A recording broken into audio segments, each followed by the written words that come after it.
ज्ञानेश्वरी भावानुवाद अध्याय 5 कर्मसन्न्यास योग श्लोक 1 अर्जुन उवाच संन्यासं कर्मणा कृष्ण पूर्णयोगञ्च शंससि यच्छ्रेययेतयोरेकं तन्मे ब्रूहि सुनिश्चितम्। अर्जुन म्हणाला, हे कृष्णा, तुम्ही एकदा कर्मसन्यास सांगता, दुसऱ्या वेळेस कर्मयोगाची प्रशंसा करतात. या दोन मार्गात जो माझ्यासाठी चांगला असेल तो निश्चितपणाने सांगा. मग पार्थ श्रीकृष्णा ते म्हणे, हा हो हे कैसे तुमचे बोलणे, एक होय तरी अंतःकरणे विचारू ये. मागा सकळ कर्माचा संन्यास, तुम्हीच निरोपिला होता बहुवस. तरी कर्मयोगी केवी अतिरस, पोखित सापुडती. मग पार्थ कृष्णाला म्हणाला, अहो हे असं कसं तुमचं बोलणं आहे. एक असतं तर मनाने विचार केला असता. मला तुम्ही सकल कर्माचा संन्यास सांगितला होता. विशेष म्हणजे तो अनेक प्रकारे सांगितला होता. आणि आता कर्मयोगात जास्त रस का दाखवत आहात, अर्थात कर्मयोगावर अधिक भर का आहे. ऐसे व्यर्थ हे बोलता, आम्हा नेनतयांच्या चित्ता. आपुलिये चाडे श्री अनंता, उमजनो हे. श्री अनंता, तुम्ही दुटप्पी का बोलता. आमच्यासारख्या अज्ञानी माणसाच्या चित्ताला स्वतःच्या इच्छेप्रमाणे निर्णय करता येत नाही. ऐके एक सारा ते बोधिजे, तरी एकनिष्ठची बोलिजे. हे आणखी काय सांगिजे तुम्हा प्रती. ऐक देवा, एक सिद्धांत सांगायचा असेल तर निश्चितपणाने एक बोलावं लागेल, अर्थात एकच सिद्धांत स्पष्टपणे सांगावा लागेल. हे दुसऱ्यांनी सांगायचं का. तरी याची लागी तुमते, म्या रावळासी विनविले होते. जे हा परमार्थ ध्वनिते न बोलावा. यासाठी मी तुम्हाला थोर म्हणून विनंती केली होती की हे अर्थ गूढ भाषेत सांगू नका. परी मागील असो देवा, आता प्रस्तुती उकल देखावा. सांगे दोही माझी बरवा, मार्ग कवन. देवा, मागचा विषय असू दे, आता प्रस्तुत विषयाचा उलगडा करा आणि या दोन मार्गांपैकी कोणता मार्ग उत्तम आहे ते आपण सांगा.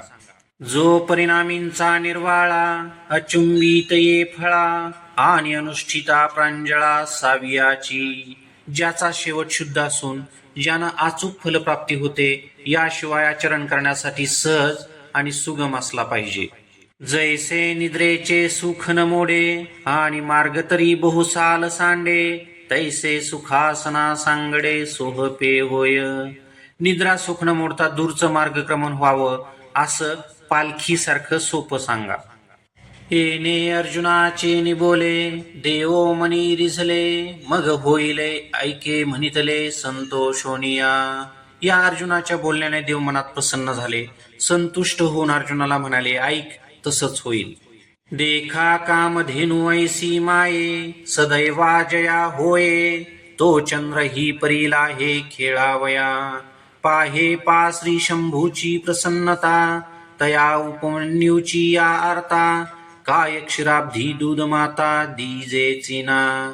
मौली म्हणतात, पहा, कामधेनूसारखी आई ज्या भाग्यवानाला मिळते त्याला चंद्रही खेळण्यासाठी मिळतो. लक्षात घ्या, भगवान शंकरांनी प्रसन्न होऊन त्या उपमन्यूच्या इच्छेखातर दूध भातासाठी क्षीरसागर दिला की नाही. तैसा औदार्याचा कुरुठा, श्रीकृष्ण पूजा हलिया सुभटा. का सर्व सुखाचा वसवटा तो चिनो हावा. हेथ चमत्कार कायसा, गोसावी श्री लक्ष्मी कांतायसा. आता पुल्या सवेसा मागावा की. म्हणून अर्जुने म्हणितले, ते हासोनी रे दिधले. तेची सांगेन बोलिले काय कृष्णे. त्याप्रमाणे उदारतेचं घर असलेला श्रीकृष्ण स्वाधीन असल्यावर अर्जुनाच्या सुखाचं वसतिस्थान का होऊ नये. यात नवल काय आहे. श्री लक्ष्मीकांतासारखा मालक मिळाला, मग आता आपल्या इच्छेप्रमाणे मागितलं पाहिजे. म्हणून अर्जुनाने जे मागितलं ते श्रीकृष्णांनी हसत हसत दिलं. श्रीकृष्ण काय म्हणाले तेच मी सांगेन असे माऊली म्हणतात. तो म्हणे गा कुंती सुता, हे संन्यास योग विचारिता. मोक्ष कर तत्वता दोन्हीही होती. श्रीकृष्ण म्हणाले, अर्जुना, कर्म संन्यास आणि कर्मयोग यांचा विचार केला तर तत्वतः दोन्ही मोक्ष देणारे आहेत. तरी जाणाने ना सकळा, हा कर्मयोग कीर प्रांजळा, जैसे नाव स्त्रिया बाळा तो येतरणी, तैसे सारासार पाहिजे, तरी सोहपा हाची देखिजे, येणे संन्यास फळला हिजे अनायासे. असं असलं तरीही सर्व जाणत्या नेत्यांना हा कर्मयोग निश्चितच चांगला आहे.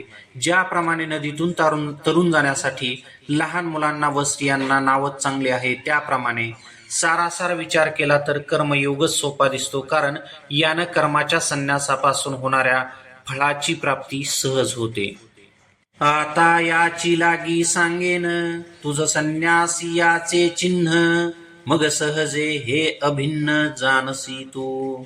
याकरिता तुला आता कर्मसन्यासाचं लक्षण सांगतो, मग तुला सहज कळेल की हे दोन्ही एक आहेत. तरी गेली याची सेन करी, न पवता चाडन धरी, जो सुनिश्चळंतरी मेरू जैसा, आणि मी माझे ऐसी आठवण, विसरले जयाचे अंतःकरण, पार्था तो संन्यासी जाण निरंतर.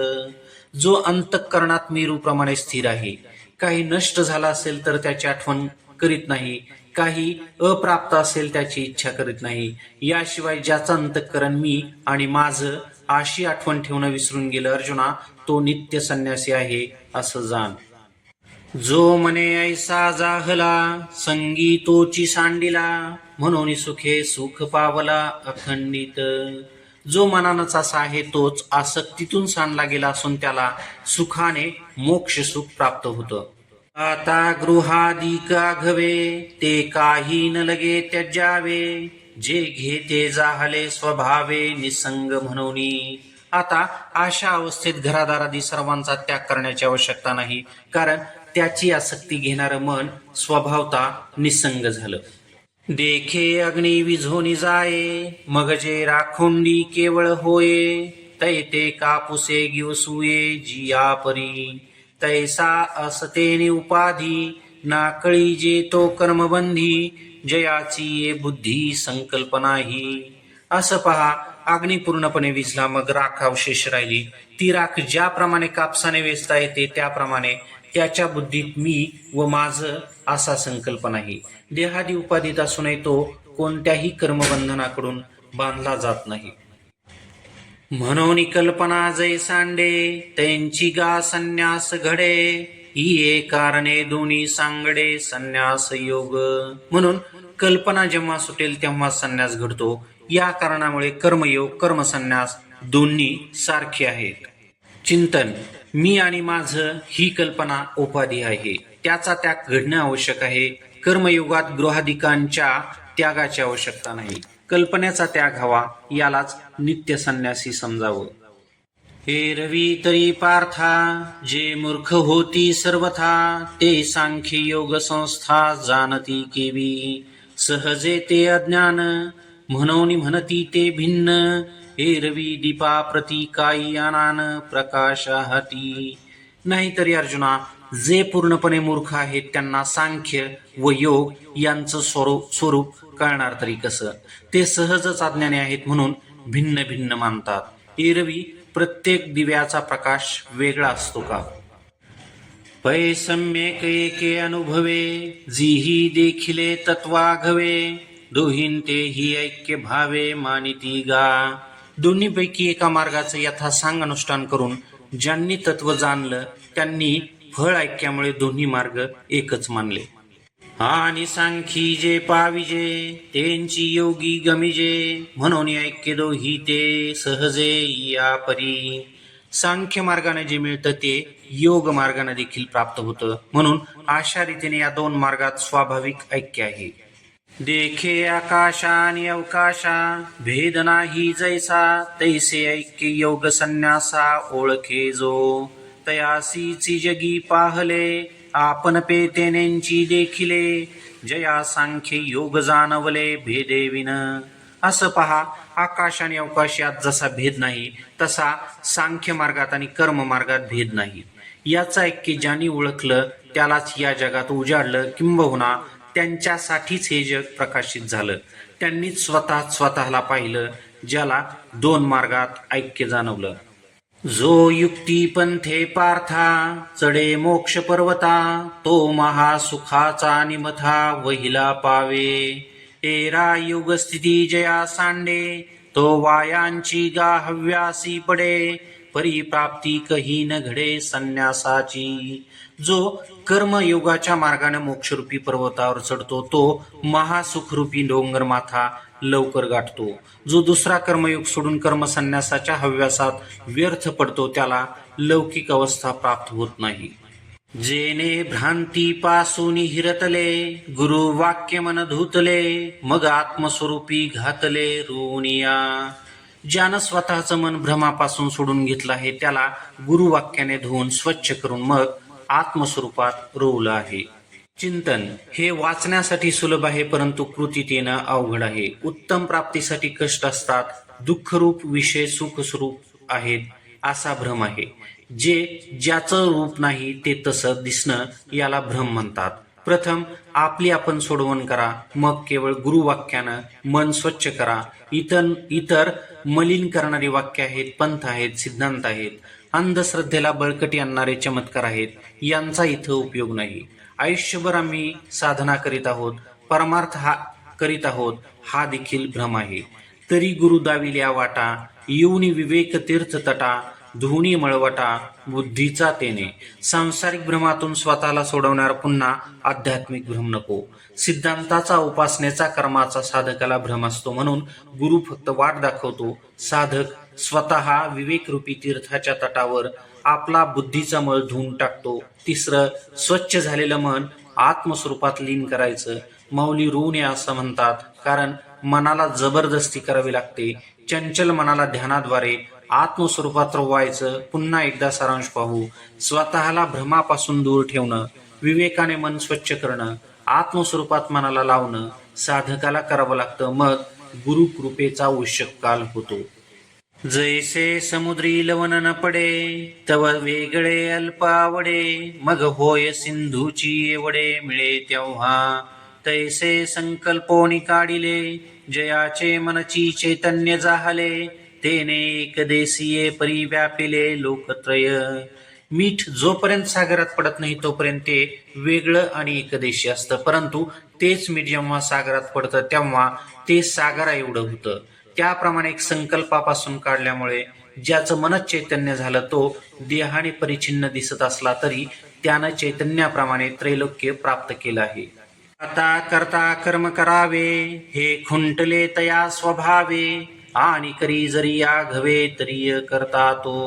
व्यापक झाल्यामुळे करता कर्म आणि कर्तव्य ही त्रिपुटी स्वभावता खुंटते.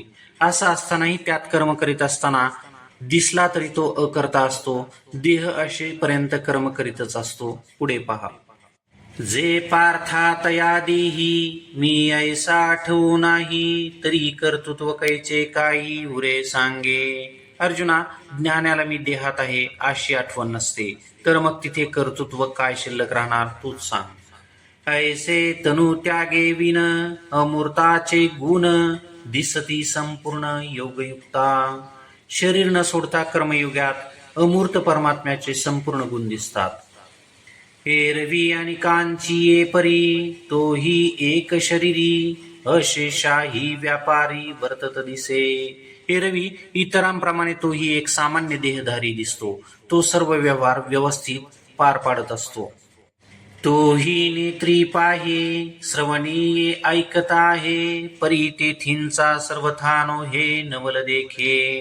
स्पर्शासी तरी जाणे परिमळ सेवी घ्राणे अवसरोचित बोलणे तयाही अथी. आहारा ते स्वीकारी त्यज्यावे ते परिहरी निद्रेची यावसरी निदिजे सुखे. आपुलेनी इच्छावसे तोही गा चालत दिसे पै सकळ कर्मैसे राहटे कीर. तो देखील डोळ्यांनी पाहतो, कानांनी ऐकतो, स्पर्शाने ओळखतो, नाकाने सुगंध घेतो. प्रसंगानुसार बोलण्याचा व्यवहारही घडतो. जेवण करतो, टाकायचं ते टाकतो. झोपायच्या वेळेला सुखाने झोपतो. तो आपल्या इच्छेनुसार चालताना दिसतो. याप्रमाणे सर्व कर्म करतो परंतु आश्चर्य पहा तो इंद्रियांचा नसतो कारण तो या स्वाभाविक क्रिया आहेत. इथे स्वतःला तो कर्ता मानत नाही. हे सांगो काही एक एक, देखे श्वासोच्छ्वासादिक आणि निमिषो निमिष आदी करुणी. पार्थातयाचे ठाई, हे आघवेंची आथी पाही, परी तो करता नव्हे काही प्रतिती बळे. हे एक एक काय सांगू. श्वासोच्छ्वासादिक आणि पापण्यांची उघडझाप आदी करून सर्व कर्मे त्याच्या ठिकाणी असतात, परंतु तो अनुभूतीच्या बळावर करता होत नाही. जे भ्रांती से जे सुतला, तै स्वप्न सुखे भूतला, मग तो ज्ञानोदयीचेला म्हणून या. कधी काळी तो भ्रांतीच्या अंथरुणावर झोपला होता, तेव्हा स्वप्न सुखाचा अनुभव घेतला, मग ज्ञानोदय झाला आणि तो जागा झाला, म्हणून तो करता भोगता होत नाही. आता अधिष्ठान संगती, अशेषा ही इंद्रिय वृत्ती, आपुलालिया व अर्थी वर्तता हाती. दीपाचे निप्रकाशे, गृहींचे व्यापार जैसे, देही कर्मजात तैसे योगयुक्ता. म्हणून आता अधिष्ठान जे ब्रह्म, त्याच्या संगतीत म्हणजे एकरूपतेला सर्व इंद्रिय वृत्ती आपापल्या विषयात प्रवृत्त असतात. ज्याप्रमाणे दिव्याच्या प्रकाशात घरातील सर्व व्यवहार चालत असतात, त्याप्रमाणे कर्मयोग्याची सर्व कर्मे देहात चालत असतात. तो कर्मेत करी सकळे, परी कर्मबंधाना कळे, जैसे न सिंपे जळी जळे पद्मपत्र. तो सर्व कर्म करतो, परंतु कर्मबंधात सापडत नाही. पाण्यात राहणारे कमलपत्र पाण्यात राहून ओले होत नाही, त्याप्रमाणे.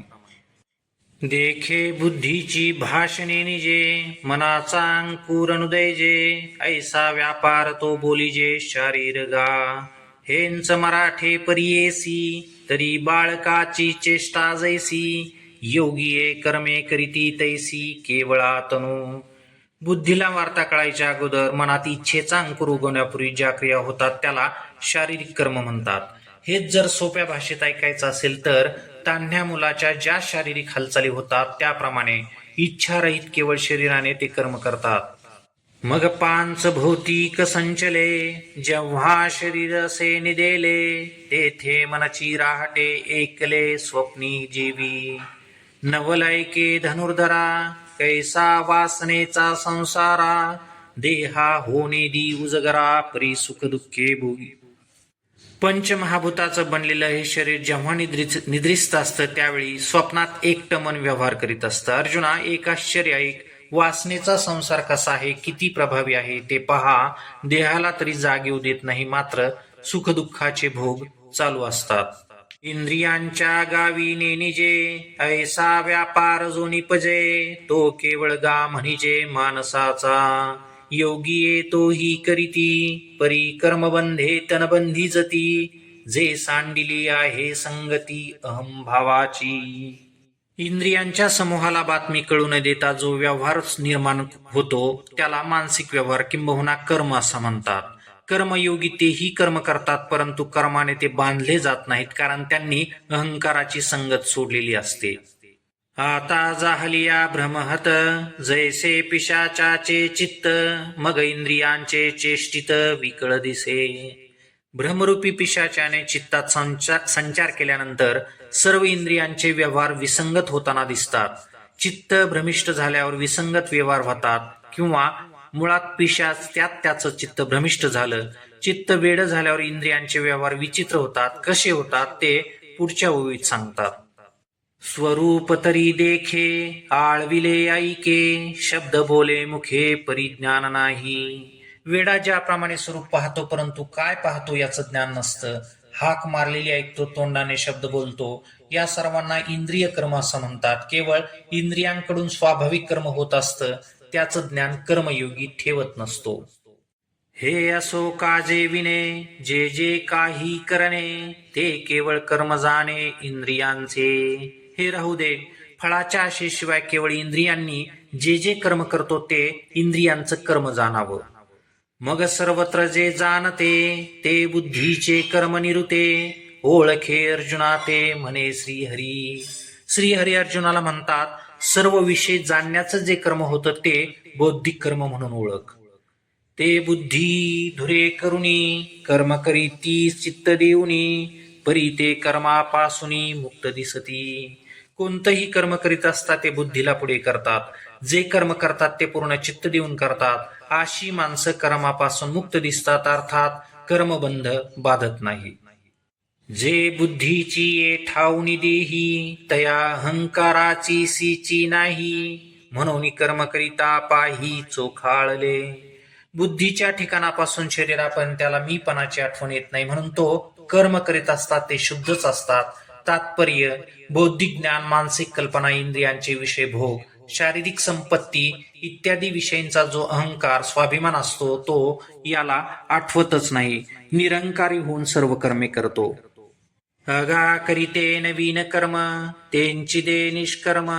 हे जाणती सुवर्म, गुरुगम्य जे. कर्तेपणा बाजूला ठेवून जे कर्म केलं जातं ते नैष्कर्म्य होय. ही श्री गुरुद्वारा कळणारी बाब आहे. किंबहुना याचं सुवर्म गुरुकडून कळतं. आता शांत रसाचे भरिते, सांडिता हे पात्राते. जे बोलणे बोला परवते बोलवले.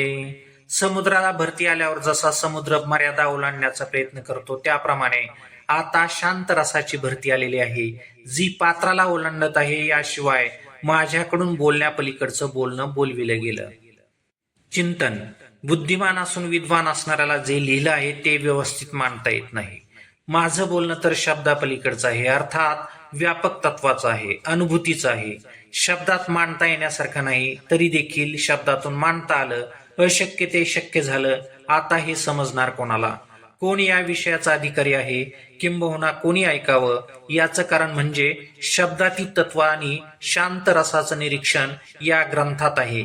याचा आस्वाद घेता आला पाहिजे. पुढे सांगतात: हेथ इंद्रियांचा पांग, जया फिटला हे चांग. तयासीची अथी लाग परिसावया. शब्दापलीकडचं बोलणं त्यांनीच ऐकावं ज्यांच्या इंद्रियांचा पांग फिटला आहे. तोच ऐकण्याचा अधिकारी आहे. पांग फिटणे याचा अर्थ माग आलेला आहे. तरी देखील इंद्रिय निष्काम झाली, किंबहुना झाल्यामुळे शीन गेला, धन्य झाली. हे असो अति प्रसंग, न संडीपा कथा लाग. होईल श्लोक संगती भंग म्हणूनिया. श्री गुरु स्वतः श्रोते आहेत, त्यांचं बोलणं माऊली सांगतात. श्री गुरु म्हणतात, हे राहू दे, मूळ विषयावर हा अतिप्रसंग आहे. बोलत असता कथेची संगती सोडू नकोस, कारण मूळ श्लोक संगतीत विसंगती होईल. जे मना कळिता कुवाडे, घागू सीता बुद्धीसी नातुडे. ते दैवाची निसुरवाडे, सांगवले तुझ. जे मनाला आकलन करता येत नाही, कठीण जातं, बुद्धीने शोधलं तरी सापडत नाही, ते तत्व भाग्याच्या अनुकूलतेने बदलून घेतलं. जे शब्दातीत स्वभावे, ते बोलींची जरी फावे. तरी अनेके काय करावे, कथा सांगे. जे स्वभावता शब्दातीत आहेत तेच तुझ्या शब्दात मिळत असेल तर तत्वप्राप्तीसाठी आणखी काही करण्याची गरज आहे, म्हणून तू कथा सांग. हा आरती विशेष श्रोतयांचा, जाणोनी दास निवृत्तीचा. म्हणे संवाद दोघांचा, परिसोनी परिसा. हे अतिविशेष म्हणजे सामान्य इच्छा नसून विशेष इच्छा असणारे श्रोते आहेत. निवृत्तीदास माऊली म्हणतात, हे लक्षात आलं. आता श्रीकृष्णार्जुनांचा संवाद ऐकलेला आहे, पुढचा आणखी ऐक. चिंतन: अतिविशेष हा शब्द अतिशय महत्वाचा आहे. तत्वनिष्ठपणा करणे उत्तमच आहे, परंतु श्रोत्यांना ते हवंय का हे महत्वाचं आहे. नाटक, विनोद, सिद्धांत, भाषण, समीक्षा, संगीत, मनोरंजन आदींचा कार्यक्रम, अध्ययन हे सहेतुक श्रोते आहेत, ठरून येणारे आहेत. श्रवणाची आस आहे का हे समजणं गरजेचं आहे. याशिवाय परिशास्त्र श्रवणी अनासक्ती वाळावे चिते. श्रवणाविषयी प्रेम नसेल तर त्यांचा त्याग केला पाहिजे. ज्ञानेश्वरी व्यवहारही शिकविते. मग श्रीकृष्ण म्हणे पार्था ते, आता प्राप्ताचे चिन्ह पुरते. सांगेन तुझ निरुते चित्त देई. मग श्रीकृष्ण अर्जुनाला म्हणाले, आता तुला नैष्कर्म्य स्थिती ज्याला प्राप्त आहे त्याचं पूर्ण लक्षण सांगतो, तू चांगलं लक्ष दे. तरी आत्मयोगे अथिला, जो कर्मफळांसी विटला. तो घररी घोणी वरिला, शांती जगी. इथे एक लक्षात असावं, निष्काम कर्मयोगाला आत्मयोग असं नवीन नाव दिलं आहे. जो या जगात आत्मयोगाने संपन्न आहे आणि कर्मफळाला विटलेला आहे, त्याच्या घरात शिरून शांती त्याचा पती म्हणून स्वीकार करते. चिंतन: कर्तेपणाचा अहंकार आणि फलेच्छा ज्याच्यात नाही, शांती त्याच्या घरात आज्ञाधारक पत्नी म्हणून असते. सुख हे शांतीच्या ठिकाणीच असतं. हेर कर्मबंधे किरीटी, अभिलाषाची या गाठी, कळासला खुंटी फळभोगाच्या. अर्जुना, दुसरा जो आहे तो फळभोगाच्या खुंट्याला अभिलाषाच्या दाव्याने कर्मबंधात बांधला जातो. सर्व कर्माणी मनसा संन्यासास्ते सुखम वशी, नवद्वारे पुरे देही नैव कुर्वन्न कारयन. संयमी देहधारी पुरुष मनातून सर्व कर्मांचा संन्यास करून 9 द्वारे असलेल्या नगरीत न काही करतो, न काही करून घेतो, सुखाने राहत असतो. जैसा फळाची ये हावे, तैसे कर्म करी आघवे, मग न किजेची येणे भावे, उपेक्षी जो. सकाम फळाच्या इच्छेने कर्म करतो त्याप्रमाणे हा देखील सर्व कर्म करतो, मग आत्मदृष्टीने मी केलंच नाही या भावनेने कर्माची उपेक्षा करतो. तो जयाकडे वास पाहे, तेवती सुखाची सृष्टी होये, तो म्हणे तेथ राहे महाबोध. त्याची जिकडे नजर जाईल अथवा टाकेल तिकडे आनंदमय सृष्टी होते. तो जिथे सांगेल तिथे महाबोध राहतो. नवद्वार देही, तो असतची परी नाही, करीतची न करी काही फळत्यागी. 9 द्वारांच्या देहात राहत असताना देखील तो त्यात मनानं नसतो. देहाला मानत नसल्यामुळे सर्व कर्म करीत असूनही फलत्यागी असल्यामुळे तो अकर्ता असतो. न कर्तृत्वन्न कर्माणि लोकस्य सृजती प्रभु, न कर्मफल संयोगम स्वभावस्तु प्रवर्तते. ईश्वर माणसामध्ये न कर्तेपण उत्पन्न करतो, न कर्मे न कर्मफल संयोग, स्वभाव सर्व काही करीत असतो. जैसा का सर्वेश्वर पाहिजे तव निर्व्यापार, परी तो चिरची विस्तार त्रिभुवनाचा. आणि करता इसे म्हणिपे, तरी कवने कर्मी न शिंपे, जे हात पाओ न लिंपे बुदास वृत्तीच्या. वास्तविक पाहता व्यापक असणारा ईश्वर निर्व्यापार म्हणजे काहीच न करणार आहे. तरी देखील या त्रिभुवनाचा विस्तार तोच करतो आणि त्याला करता असं म्हणावं तर तो कोणत्याही कर्माने लिप्त होत नाही. त्याच्या अलिप्तपणामुळे त्याच्या हातापायाला मळ लागत नाही. योग निद्रा तरी न मोडे, अकर्तेपणा सळून घडे, परी महाभूतांचे दळवाडे उभारी भले. ईश्वराची स्वरूप स्थिती विचलित होत नाही, अकर्तेपणाला विरोधही होत नाही, तरी देखील पंचमहाभूतांचे समुदाय चांगल्या प्रकारे उभारले जातात. जगाच्या जीवी आहे, परी कवनाचा कही नोहे, जगची हे होय जाये तो शुद्धी ही नेने. जगाच्या हृदयात असतो परंतु केव्हाही कोणाची आसक्ती धरत नाही. जग उत्पन्न होतं आणि नाहीसं होतं याची त्याला खबरही नसते.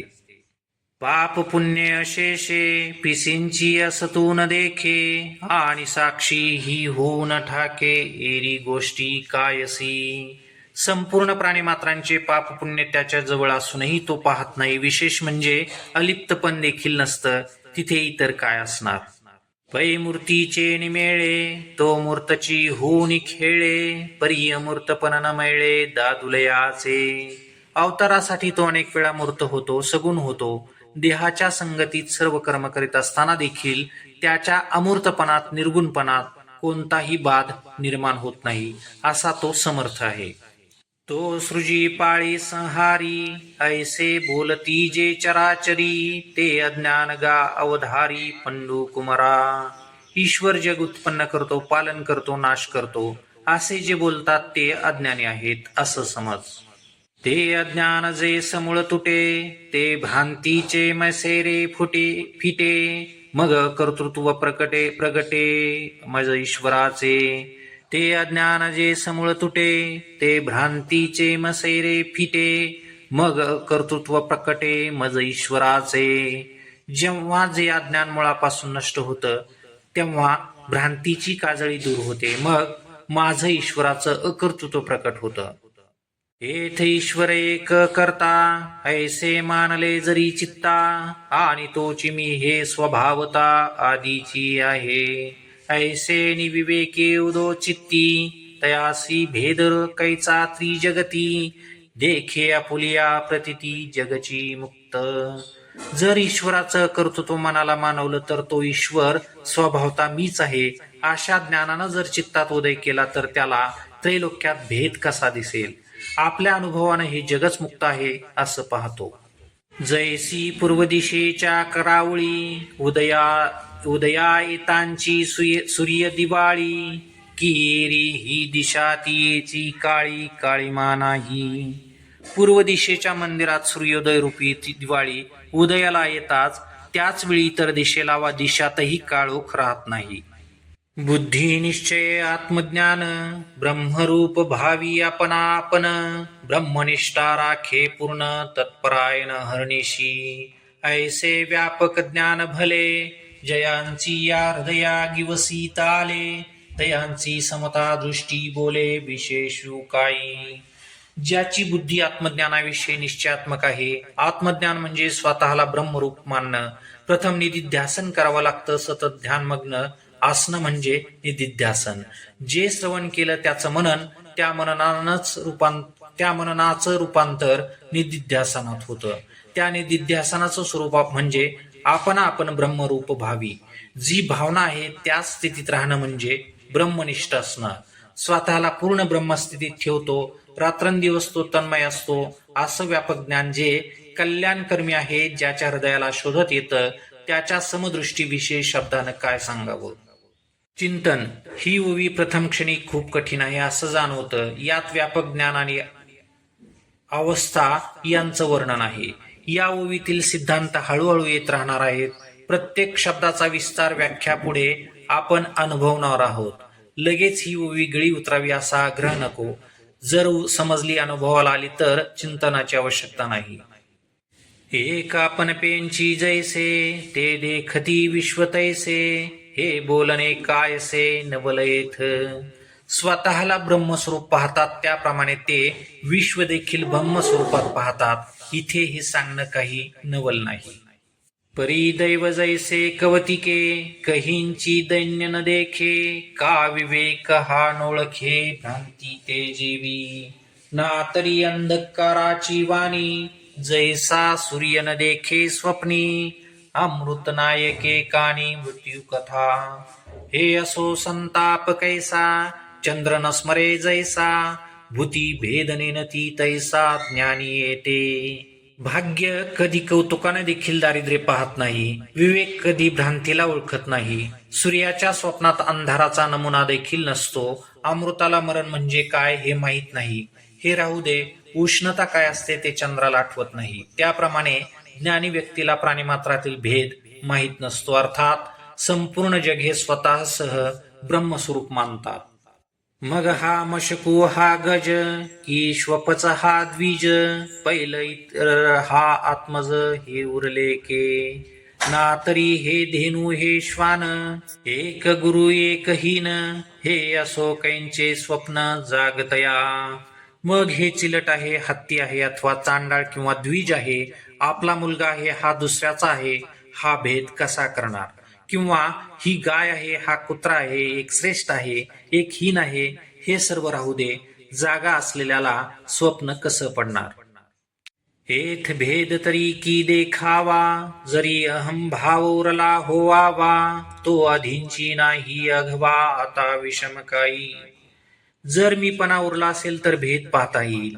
मीपणा अगोदरच संपलेला आहे, आता विषमता कशी असणार. म्हणून सर्वत्र सदा सम ते आपणची अद्वय ब्रह्म हे संपूर्ण जाणे वर्म समदृष्टीचे. ब्रह्म व्यापक आहे म्हणून सर्वत्र सदा समान आहे. ते अद्वय ब्रह्म आपणच आहोत हे समदृष्टीचं वर्म तो पूर्णपणे जाणतो.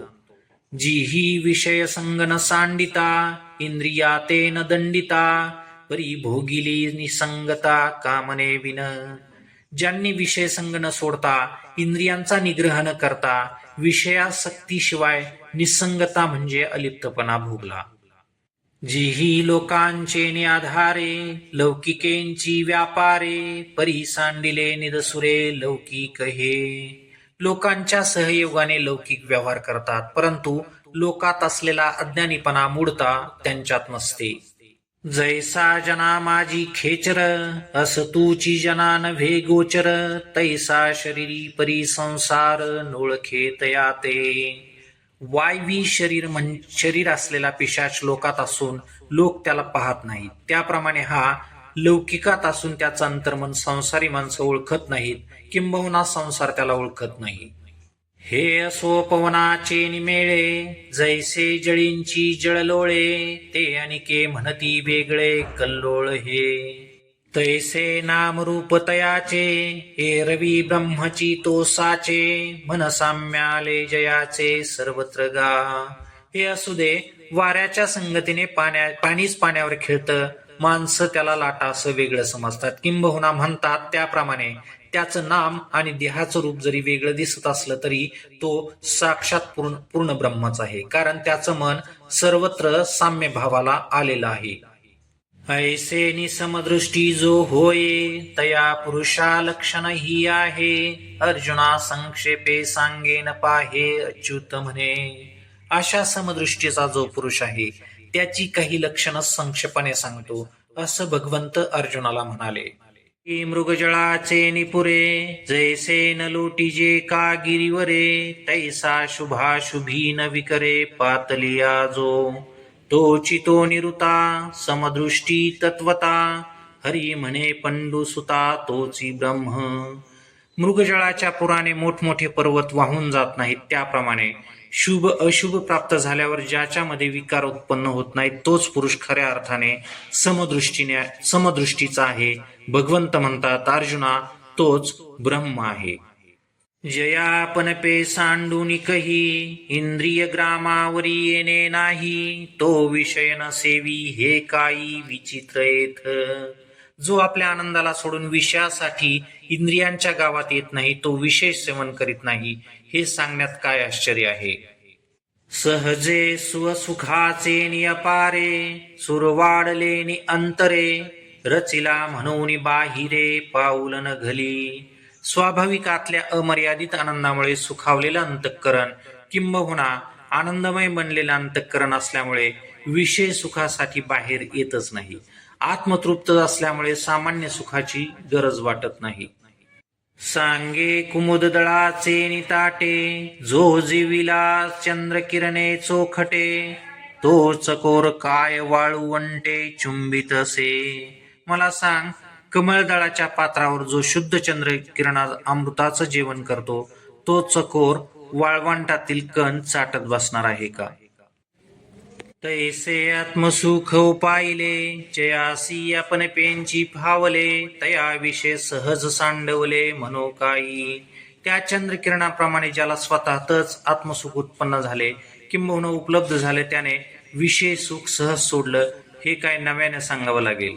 हे रवी तरी कौतुके, विचारून पाहे पानिके, या विषयांचे निसुखे झकविजती कवन. हे रवी सहज शुद्ध विचार करून पाहिलं तर या विषय सुखाकडून कोण फसविलं जात नाही, अर्थात सर्वच जण यात अडकतात. जीही आपण पे नाही देखिले, तेची ही इंद्रियार्थी रंजले, जैसे रंक काळू कैले तृषा ते किवी. ना तरी मृगे तृषा पीडिते, संभ्रमे विसरो निजळाते, मग तोय बुद्धी बरडिते ठाकून येती. ज्यांनी आत्मस्वरूपाला पाहिलं नाही तेच जीव या इंद्रियाच्या विषयात रममान होतात. ज्याप्रमाणे अत्यंत भुकेलेले दरिद्री मनुष्य नाईलाजाने कोंड्याचे सेवन करतो किंवा तहानेने व्याकुळ झालेले हरिण भ्रमाने खऱ्या पाण्याला विसरून बरड जमिनीच्या झाडांना पाणी समजून त्यामागे धावते. टीप: तोय बुद्धी हा शब्द अतिशय महत्वाचा आहे. वास्तविकता वेगळी असते, परंतु बुद्धी वास्तविकतेप्रमाणे चालत नसते. कोणताही मनुष्य आभासी जीवनाला खरं मानत असेल तर त्याची बुद्धी आभासी होते, वास्तविकतेचा त्याग करते. याकरिता सारासार विवेकाने बुद्धीत आभासीयता नको. जी हरणात असते, खरं सोडून असत्याच्या मागे धावते. इंद्रियाचं ऐकून विषयाकडे धावणं म्हणजे आत्मानंद सोडून मृगजळामागे धावणे होय, कारण बुद्धी ही बुद्धी नसून ती आता तोय बुद्धी आहे. तैसे आपण पे नाही दिठे, जया ते स्वसुखाचे सदा खराटे, तयासीची विषय हे गोमटे आवडती.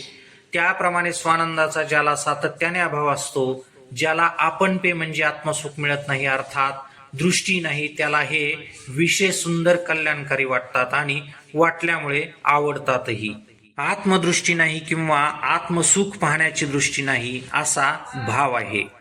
हे रवी विषयी सुख आहे, हे बोलण्यांची सारिखे नोहे, तरी विद्युत स्फुरणे कान पाहे जगा माझी. हे रवी विषयात आनंद आहे, हे बोलणं देखील योग्य नाही, कारण विजेचा प्रकाश पडतो परंतु त्यानं जगात उजाडत नाही. किंबहुना विजेचं चमकणं क्षणिक असतं, त्याप्रमाणे या जगात विषय सुख आहे.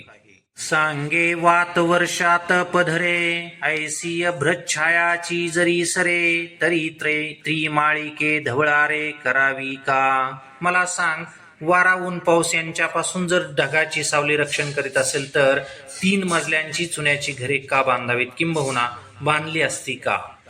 म्हणून विषय सुख जे बोलिजे, ते नेनता गावाया जल्पिजे, जैसे महुर का म्हणिजे विषकंदा ते.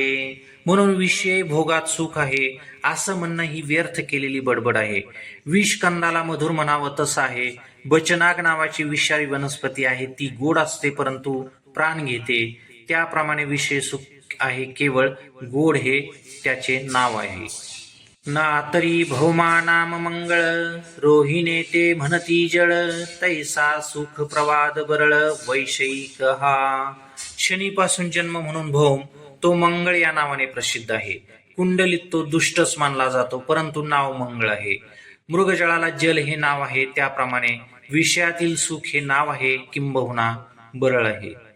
हे असो आघवी बोली, सांग पा सर्प फणीची सावली, ते शीतल होईल केतुली मुशकासी, जैसा मिश कवळ पांडवा, मीनने सेवी तवची बरवा, तैसा विषय संगा घवा निभ्रांत जाणे.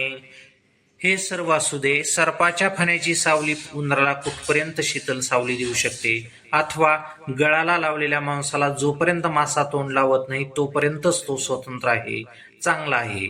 त्याप्रमाणे विषयाची संगती आहे, हे तू निसंशय समजून घे, किंबहुना निश्चित समज. हे विरक्तांची ये दृष्टी, जे न्याहाळी जे किरीटी, तै पांडुरोगाची ये पुष्टी सारिखे दिसे.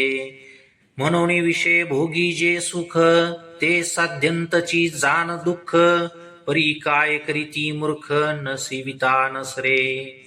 हे विषय सुख विरक्त पुरुषाच्या दृष्टिकोनातून जर पाहिलं तर पंडुरोगाप्रमाणे दिसते. पंडुरोग हा बाहेरून दिसायला चांगला दिसतो, शरीर धष्टपुष्ट वाटते परंतु आतून पुआदीने भरलेलं असतं. म्हणूनच विषय भोगात जे सुख आहे ते आरंभापासून शेवटपर्यंत दुःखच दुःख आहे. परंतु काय करावे, बिचारे मूर्ख विषय सेवन केल्याशिवाय राहतच नाहीत. ते अंतरणे नती बापुडे, म्हणून अगत्य सेवने घडे, सांगे पुयपंकीचे किडे काय चिळसी घेती. बिचाऱ्यांना विषयाचं आतलं स्वरूप माहित नाही म्हणून त्यांच्याकडून विषयाचं अगत्य सेवन होतं. सांग, पुवाच्या चिखलातील किड्यांना किळस येते का. तया दुःखिया दुःखची जिव्हार, ते विषय कर्दमीचे दुर्दुर, ते भोगजळींचे जळचर सांडिती केवी. त्या दुःखी लोकांना दुःखच जीवन असतं, ते विषय रूपी चिखलातील बेडूक आहेत. ते भोगरूपी पाण्यातील जलचर आहेत, ते पाण्याला म्हणजेच भोगाला कसे सोडतील. आणि दुःख येऊनी जिया हाती, तिया निरर्थका तरी नव्हती, जरी विषयांवरी विरक्ती धरिती जीव. आणि दुःख भोगण्यासाठी जे योनी आहेत त्या निरर्थक तर नक्कीच नाहीत. जर जीवांनी विषयावर विरक्ती धरली तर या योनी निरर्थक होतील ना. ना तरी गर्भवासादी संकट, का जन्म मरणींचे कष्ट, हे विसावे वीन वाट वाहावी कवने. जरी विषयी विषयो सांडिजेल, तरी महादोषी केवसिजेल, आणि संसार हा शब्द नव्हेल लटिका जगी. म्हणून विद्या जात नाथिले, ते तिहींची साच दाविले, जिही सुख बुद्धी घेतले विषय दुःख. अथवा गर्भवासादी संकट किंवा जन्म मरणाची ही जी वाट पाहत आहेत, ही जी वाहती वाट आहे ती विश्रांतीशिवाय कोण चालवणार. जर विषयी माणसाने विषय सोडला तर महादोषांनी कुठे राहावं आणि या जगात दुःखवाचक जो संसार शब्द आहे तो खोटा ठरणार नाही का? म्हणून अविद्याजात जे असत्य आहे ते या विषयसक्तांनी खरी करून दाखविले. याने सुख मिळेल या बुद्धीने विषय सुख स्वीकारले. या कारणे गा सुभटा हा विचारिता विषय ओखटा तू झने कही या वाटा विसरून जासी. अर्जुना, विचार करीत असता हा विषय वाईटच आहे. यामुळे तू विषयाच्या वाटेला चुकून देखील जाऊ नकोस, किंबहुना विसरून जाशील तर बरं. भया ते विरक्त पुरुष त्यजिती का जैसे विष निराशा तया दुःख दाविले नावडे. विरक्त पुरुष विषयाप्रमाणे विषयाचा त्याग करतात. आशारहित पुरुषांना विषयापासून होणारं सुखरूपी दुःख आवडत नाही. ज्ञानियांच्या हनठाई याची मात ही कीर नाही देही देह भावन जीही स्ववश केले. ज्ञानी पुरुषाच्या ठिकाणी निश्चितच विषयाची गोष्ट देखील नसते, कारण त्यांनी देहात राहून देहभाव म्हणजे देहातील विकार वश केलेले असतात. जया ते बाह्याची भाष निजेची निशेष अंतरी सुख एकाथी परी ते वेगळेपणे भोगिजे जैसे पक्षी फळचुंबिजे तैसे नव्हे तेथ विसरिजे भोगिते पणही. बाहेरच्या विषयाची भाषाच मुळात ते जाणत नसतात, कारण त्यांच्या अंतःकरणात एक आत्मसुख असतं. हे ब्रह्मसुख वेगळेपणाने भोगता येत नाही. पक्षी आणि फळे दोन्ही वेगळे आहेत. पक्षी भोगता आहे आणि फळ भोग्य आहे. ब्रह्मसुखात न भोगता असतो न भोग्य असतं. ब्रह्म होऊन ब्रह्मानंदाचा आस्वाद घ्यायचा असतो. भोगी अवस्था एकी उठी ते अहंकाराचा अंचळ लोटी मग सुखेंसी घे आठी गाडेपणे तिये अलिंगन मेळी होया पे आप कवळी तेथ जळ जैसे जळी वेगळे न दिसे. अंतरात्म्याच्या उपभोगात एक अवस्था अशी येते तिथे अहंकाराचं वस्त्र दूर जातं. ऐक्याचं दृढ आलिंगन होतं. आलिंगन म्हणजे ऐक्याचं आलिंगन. सुखेसी घे म्हणजे अहंकार दूर झाल्यावर आपोआप सहज आनंदाने ऐक्य होतं. त्या आलिंगनात आपलीच आपल्या स्वरूपाची मिठी पडते. पाण्यात पाणी मिसळल्याप्रमाणे वेगळे दिसत नाही. का आकाशी वायो हरपे तेथ दोन्ही हे भाष लोपे तैसे सुखची उरे स्वरूपे सुरती तिये. किंवा आकाशात वायू हरपतो त्यावेळेस हे दोन आहेत असं म्हणता येत नाही. जीव आत्मस्वरूपात एकरूप झाल्यावर ते दोन उरत नाहीत. दोघांच्या मिलनात स्वरूपता सुख शिल्लक राहतं. तात्पर्य, आकाश आणि वायू हे एकरूप झाले त्याप्रमाणे जीवात्मा ऐक्य झाले. त्यांच्या ऐक्यातून सुख स्वरूपता अवशेष असते. मिलन म्हणजे सांसारिक पद्धतीचं नाही. त्रिपुटीरहित मिलन जीवात्मा व परमात्मा या दोन शब्दातील उपाधी बाजूला केली तर आत्मा हा अवशेष आहे. उपाधी म्हणजे जीव, परम दोन उपाधी आहेत. उपाधिरहित आत्मा यांचं स्वभावता ऐक्य आहे. हे ऐक्य ज्याच्या अनुभवाला आलं तो सुख स्वरूपात अवशेष असतो.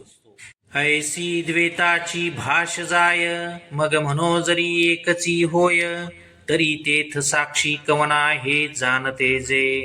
अशा प्रकारे द्वैताची भाष संपली आणि ऐक्य झालं. या ऐक्याला साक्षी कोण आहे? ज्यांनी ऐक्य जाणलं किंबहुना ऐक्याला जाणलं. म्हणून असो हे आघवे येथ न बोलणे काय बोलावे ते खुनाची पावेल स्वभावे आत्माराम. म्हणून आता हे सर्व राहू दे. जे न बोलण्यासारखे आहे त्या संबंधी काय बोलावं? आत रामणारे आत्माराम आहेत त्यांना ही खून सहज समजेल.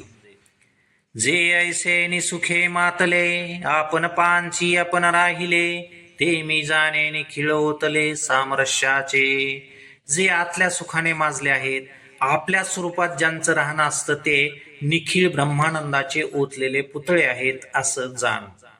ते आनंदाचे अनुकार सुखाचे अंकुर की महाबोधे विहार केले जैसे. ते आनंदाचे आकार अर्थात साकार आनंद आहेत. सुखाचे अंकुर आहेत. महाबोधाने स्वतः राहण्यासाठी मंदिर केले आहे. विहार या शब्दाचा अर्थ क्रीडास्थळ असाही आहे आणि मंदिर असाही आहे.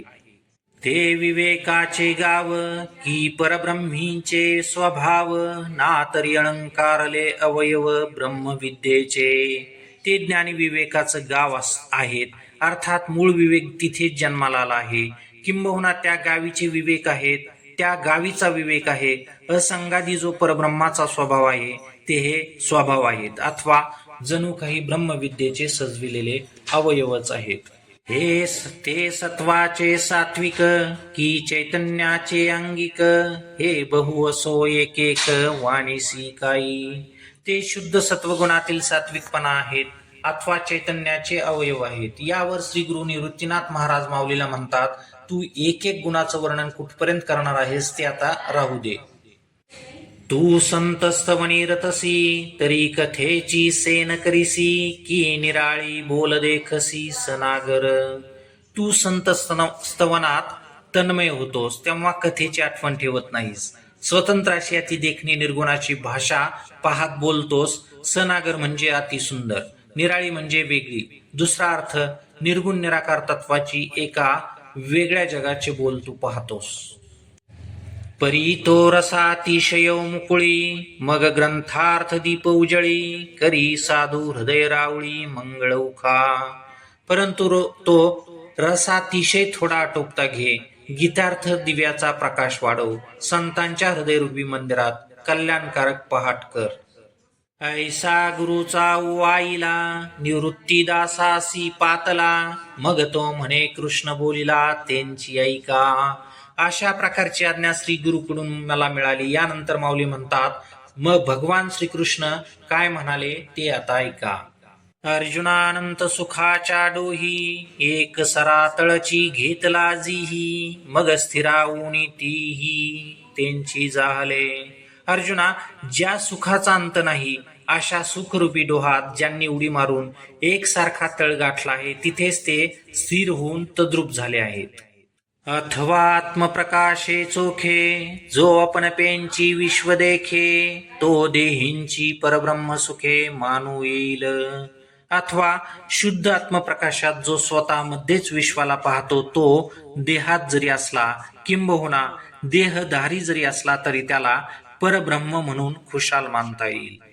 जे साचोकारे परम नाते अक्षर निस्सीम, जिये गावींचे निष्काम अधिकारी. जे महर्षी वाढले विरक्ता भागा फिटले, जे निसंशया पिकले निरंतर. जे खऱ्या अर्थाने श्रेष्ठ किंवा जे क्षयरहित आहेत असून अमर्यादित आहेत, निष्काम पुरुष ज्या ठिकाणी जाण्याचे अधिकारी आहेत, जे केवळ महर्षीकरिताच वेगळे वाढून ठेवलेले आहे, जे वैराग्यवान आहेत त्यांच्या हिश्याला आलेला आहे, जे संशयरहित असणाऱ्या श्रद्धावानासाठी नित्य पिकलेले आहे. जिही विषयांपासून हिरतले, चित्ता पुले आपण जिंतिले, ते निश्चित जेथ सुतले चेतीची ना. ज्यांनी आपणच आपल्या चित्ताला विषयापासून हिरावून घेतला आहे, अर्थात चित्तावर विजय मिळवला आहे, ते निश्चितच स्वस्वरूपात लीन झाले आहेत, पुन्हा ते जागे होत नाहीत. ते परब्रह्म निर्वाण, जे आत्मविंदाचे कारण, तेची ते पुरुष जाण पंडू कुमारा. अर्जुना, ते परब्रह्म निर्वाण म्हणजे मोक्ष स्वरूप आहेत. आत्मज्ञानी असणाऱ्यांचे ते साध्य आहेत, तेच पुरुष आहेत असं जाण. ते ऐसे कैसे निजाहाले, जे देहींची ब्रह्मत्वाले, ते पुससी तरी भले संक्षेपे सांगू. जे देहातच ब्रह्मभावाला प्राप्त झाले ते कोणत्या साधनाने झाले हे विचारत असतील तर आम्ही संक्षेपाने सांगतो, परंतु चांगल्या रीतीने सांगतो. तरी वैराग्याचे न्याधारे, जीही विषय दौडून बाहिरे, शरीरी एकंदरे केले मन, सहजे तीही संधी भेटी, जेथ भ्रूपल्लवा पडे गाठी, तेथ पाठी मोरी दिठी पारू खोनिया. तरी ज्यांनी वैराग्याचा आधार घेऊन विषयांना बाहेर हकललं आहे, शरीरात मनाला एकाग्र केलं, इडा पिंगळा आणि सुषुम्ना या 3 नाडीच्या संधीत जिथे भुवयांच्या टोकाचा मिलाप होतो तिथे दृष्टी स्थिर करतात. स्थिर करत असताना बाहेर जाणारी दृष्टी मागे फिरवतात, अर्थात बाहेर जाणाऱ्या दृष्टीला भूमध्य भागात स्थिर करतात. सांडूनी दक्षिण वाम, प्राणापान सम, चिंतेसी व्यम गामी एक रीती. सांडूनि दक्षिण वाम प्राणापान सम चित्तेसी व्योम गामी एक रीती. उजव्या आणि डाव्या नाकपुडीतून जात येत असलेल्या वायूची गती मंद करून, प्राण म्हणजे नाकातून घेत असलेला वायू, अपान म्हणजे खाली सरकणारा वायू, यांचं सुषुम्ना नाडीत ऐक्य करून मनाला आकाशगामी करतात, अर्थात मूर्घना आकाशाकडे वळवतात. तेथ जैसी रथ्योदके सकळे घेऊन गंगा समुद्री मिळे, मग एक एक वेगळे निवडू नये. तैसी वासनांतराची विवंचना, मग पैसी पारुखे अर्जुना. जे वेळी गगने लयो मना पवने की जे. रथ्योदक म्हणजे रस्त्यावरून वाहणारं पाणी. सर्व आपल्यात घेऊन गंगा जेव्हा सागरात मिळते तेव्हा ते पाणी गंगेचं आहे, हे ओढ्याचं किंबहुना रस्त्याचं आहे, असं एक एक निवडता येत नाही. त्याप्रमाणे अर्जुना, प्राणापानाच्या सहाय्याने मनाची मूर्घना आकाशात लय केला जातो तेव्हा अनेक प्रकारचं विषय वासनांचं विश्लेषण आपोआप थांबतं. जेथ हे संसार चित्र उमटे, तो मनोरूप पट फाटे. जैसे सरोवर आटे मग प्रतिमा नाही. जिथे हे संसार चित्र उमटतं तो मनोरूप पट फाटला जातो, सरोवर आटल्यावर प्रतिबिंब नष्ट होतं. ऐसे मन येथ मुदल जाय, मग हम भावादिक के आहे. म्हणून शरीरेंची ब्रह्म होय अनुभवितो. इथे मूळ मनाचं मन पण नाहीसं होतं, मग अहंभावादी विकार कुठे राहणार, म्हणून तो तत्वानुभवी शरीर असतानाच ब्रह्म होतो. भोक्तारं यज्ञ तपसांस सर्वलोक महेश्वरं, सुहृदं सर्वभूतानां ज्ञात्वा मा शांतिमृच्छति. यज्ञ आणि तप यांचा भोक्ता, सर्व लोकांचा महेश्वर, सर्व प्राणीमात्रांचा मित्र, अशा प्रकारे मला जाणून तो शांतीला प्राप्त होतो.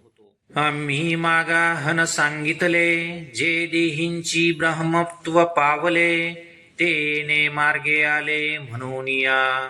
जे देह असतानाच ब्रह्म झाले हे आम्ही मागे सांगितले, ते या मार्गाने आले म्हणून झाले. मागे म्हणजे इथेच. हा नियमांचे डोंगर, अभ्यासाचे सागर, क्रमोनी हे पार पातले ते.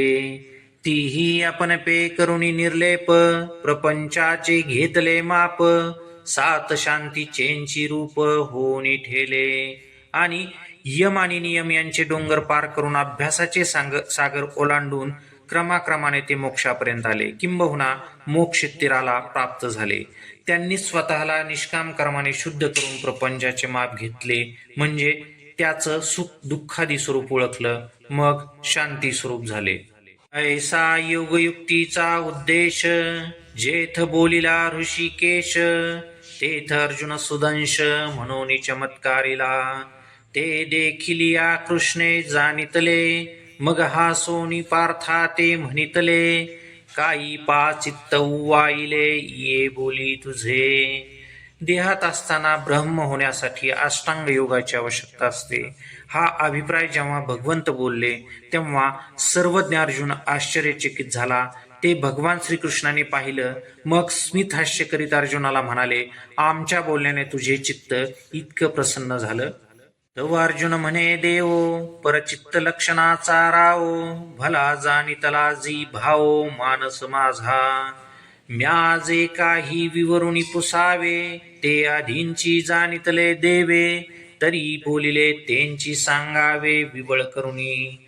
तेव्हा अर्जुन म्हणाला, देवा, दुसऱ्याच्या मनातील ओळखणाऱ्या मनकवड्यांचे राजा आहात. माझ्या मनातील भाव अगदी चांगला ओळखला. मला जे काही विचार करून विचारायचं असतं ते अगोदरच आपण जाणलेलं असतं, तेव्हा आपण जे बोललात ते स्पष्ट करून सांगा. हे रवी तरी अवधारा, जो दाविला तुम्ही अनुसारा. तो पवन्या हुनी पाय उतारा, सोहपा जैसा. तैसा संख्या हुनी प्रांजळा, आम्हा सारिखिया अबळा. हेथ आथी काही परी काळा, तोसा होय वर. म्हणून एक वेळ देवा, तोची पडताळा घेयावा. विस्तारेल तरी सांगावा साध्यंतची. एरवी तरी असा विचार करा, जो मार्ग तुम्ही अनुसरण्यास सांगितला तो पोहून जाण्यापेक्षा पाय उतारानं जाणं जसं सोपं आहे, तसं सांख्यापेक्षा हा सोपा वाटतो. आमच्यासारख्या दुबळ्यांना समजण्यास थोडा वेळ लागेल, परंतु तो सहन करता येण्यासारखा आहे. म्हणून देवा, एक वेळ याच अनुभवाचा अनुवाद करावा. जरी विस्तार झाला तरी चालेल, परंतु आरंभापासून शेवटपर्यंत सांगा. तेव्हा श्रीकृष्ण म्हणती, हो का, तुझा हा मार्ग गमला का, तरी काय जाहले ऐके जो का, सुखे बोलो. तेव्हा भगवंत म्हणाले, बरं, तुला हा मार्ग जर चांगला वाटला तर आम्हाला सांगायला काय हरकत नाही, ऐक, आनंदाने सांगतो. अर्जुना, तू परिससी परिसोनी अनुष्ठीसी, तरी आम्हासी जीवानी कायसी सांगावयाची. अर्जुना, तू ऐकतोस आणि ऐकून अनुष्ठान करतोस, साधना करून साध्य करतोस, मग सांगण्याची कृपणता आम्ही का करावी, किंबहुना सांगण्यात उणीव का ठेवायची. धींच चित्त मायेचे, वरी मीश जाहले पर्यंत याचे, आता ते अद्भुतपण स्नेहाचे कवन जाणे. माऊली म्हणतात, अगोदर श्रीकृष्ण आईच्या चित्ताचे म्हणजे मायायुक्त चित्ताचे आहेत, त्यात आवडतेपणाचं निमित्त झालं. आता त्या प्रेमातील अद्भुतपणाची कल्पना कोणाला करता येईल. ते म्हणो कारुण्य रसाची वृष्टी, की नवया स्नेहाची सृष्टी, हे असोने निजे दृष्टी हरीची वानू. जे अमृताची ओतली, की प्रेमची पिऊनी मातली, म्हणून अर्जुन मोहे गुंतली निघो नेने. त्या अद्भुत प्रेमाने उथंबलेली श्रीहरीची दृष्टी, तिला कारुण्य रसाची वृष्टी म्हणू की नवीन स्नेहाची सृष्टी म्हणू, हे असू दे, नेमकं श्रीहरीच्या दृष्टीचं वर्णन कसं करावं हे कळत नाही. ती अमृताची ओतलेली होती की प्रेम पिऊन मस्त झालेली होती. धुंद झाल्यामुळे अर्जुनाच्या मोहात अडकलेल्या दृष्टीला बाहेर निघायचं कळत नव्हतं. हे बहु जे जे जल्पिजेल, ते थे कथेसी फाक होईल, परी ते स्नेह रूपान येल बोलवरी. म्हणून विसुरा कायेने, तो ईश्वर कवळावा कवने, जो आपुले माननेने आपणची. श्री हरीच्या दृष्टीविषयी जे जे बोललं जाईल त्यामुळे कथेत विसंगती निर्माण होईल, परंतु ते प्रेम शब्दातून आकाराला येणार नाही. याकरिता या शब्द विस्ताराचा काय उपयोग होणार. जो ईश्वर स्वतःचे मोजमाप स्वतः जाणत नाही, तर मग त्याचं आकलन कोणी करावं. तरी मागील ध्वनियात मज गमला सावियाची मोहित, जे बळात्कार असे म्हणत परिस बापा. भगवंत अर्जुनाच्या मोहात आहे हे मला देवाच्या मागील बोलण्यातून कळालं, कारण ते बळजबरी अर्जुनाला ऐक ऐक म्हणत होते. अर्जुना, जेने जेने भेदे, तुझे का चित्त बोधे, तैसे तैसे विनोदे निरूपिजेल. अर्जुना, ज्या ज्या प्रकारे तुला व्यवस्थित समजेल, चित्ताला पटेल, त्या त्या पद्धतीने कौतुकाने मी तुला सांगेन. तो काही सयानाव योग, तयाचा कवन उपेग, अथवा अधिकार प्रसंग कवनायथ. ऐसे जे जे काही उक्तासे ये ठाई, ते आघवेंची पाही सांगेन आता. तू चित्त देऊन अवधारी, ऐसे म्हणून श्रीहरी, बोली जेल ते पुढारी कथा आहे. तो योग कोणता आहे व कशा प्रकारचा आहे, कोणाला व कशा प्रकारचा आहे, त्याचा उपयोग काय किंवा तो योग करण्याचा अधिकार कोणाला आहे, असे जे काही सांगण्यासारखे आहे ते आता सर्व सांगतो, तू चित्त देऊन ऐक. भगवंत जे म्हणाले ती कथा पुढे आहे. माऊली म्हणतात ती आता सांगण्यात येईल. श्रीकृष्ण अर्जुनासी संग, न सांडोनी सांगेल योग, तो व्यक्त करू प्रसंग म्हणे निवृत्तीदास.